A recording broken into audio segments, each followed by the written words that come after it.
Information démentie par l'armée américaine.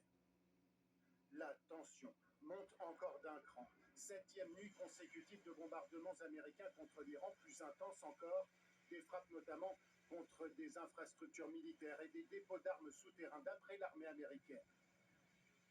Les médias iraniens publient les photos de plusieurs ponts détruits dans le sud du pays et la vidéo de ce tunnel endommagé et fermé à la circulation. D'après l'Iran, 3 personnes sont mortes et 8 autres ont été blessées au cours des frappes la nuit dernière. À Gaza, ce sont 11 personnes qui ont été tuées ce samedi, dont 5 de la même famille, selon la défense civile sous l'autorité du Hamas, dans des frappes israéliennes dont l'armée a indiqué qu'elles ont été menées pour viser un terroriste du mouvement islamiste. Selon les habitants sur place, aucun avertissement n'a été donné à la population par Tsahal.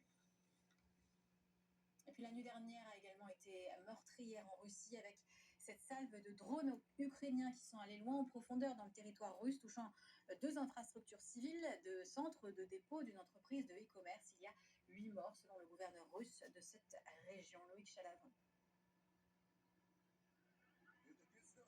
Les drones ukrainiens se sont abattus sur ces 2 infrastructures, abritant l'entreprise de Wildberries, le géant russe du e-commerce.